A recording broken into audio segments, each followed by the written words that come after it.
Assalamualaikum warahmatullahi wabarakatuh. Perkenalkan, nama saya Ananda, Prodi Manajemen, dosen pengampu Mulyono SHMM. Di sini saya akan mempresentasikan pengertian hukum perusahaan.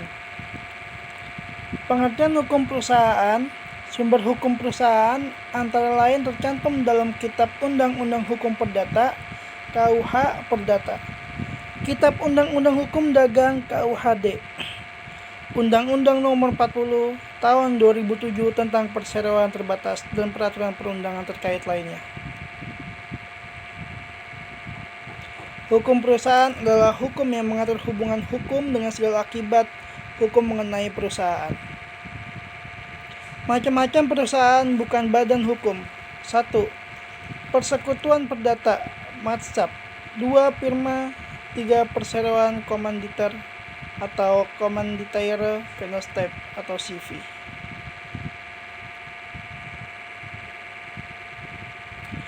Persekutuan data.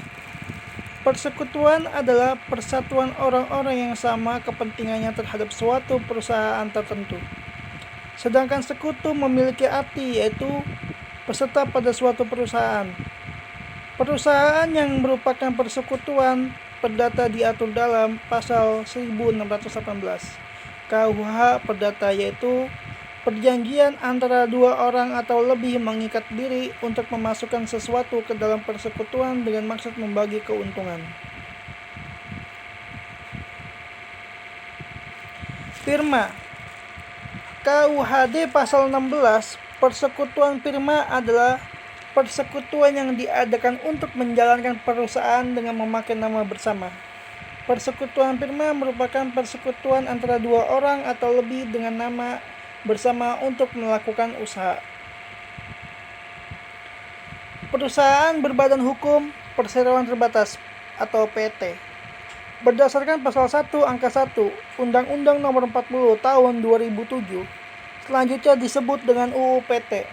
Yang dimaksud dengan perseroan adalah badan hukum yang merupakan persekutuan modal, didirikan berdasarkan perjanjian melakukan kegiatan usaha dengan modal dasar yang seluruhnya terbagi dalam saham dan memenuhi persyaratan yang ditetapkan dalam undang-undang serta peraturan pelaksanaannya. Syarat formal pendirian PT. A. Perjanjian antara dua orang atau lebih berdasarkan ketentuan dalam UU PT. Pendirian PT minimal dilakukan oleh dua orang atau lebih. B. Perjanjian dibuat dengan akta autentik dengan akta notaril. C. Setiap pendiri harus mengambil bagian atas saham perseroan. D.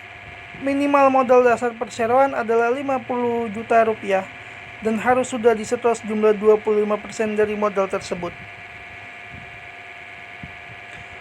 Organ utama PT. 1. Rapat Umum Pemegang Saham RUPS. 2. Direksi. 3. Dewan Komisaris. RUPS.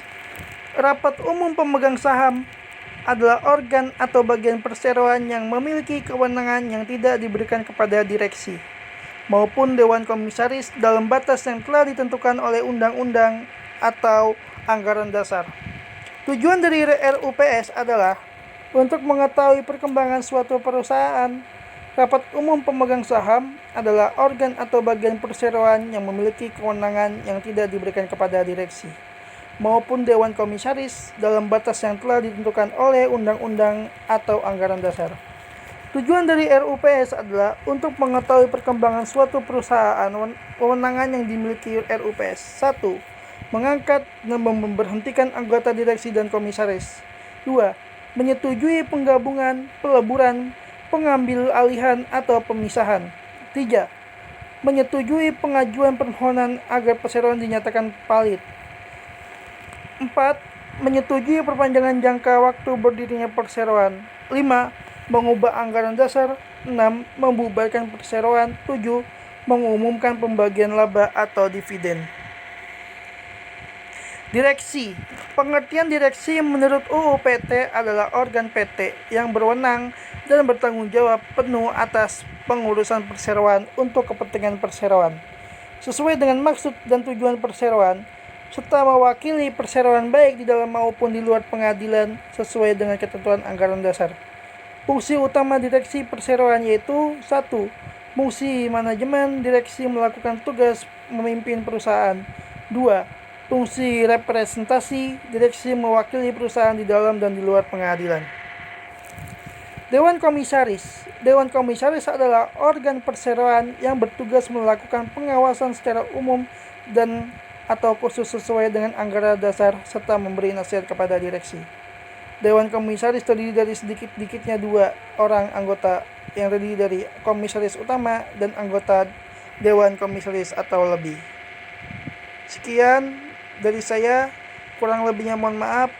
Terima kasih. Wassalamualaikum warahmatullahi wabarakatuh.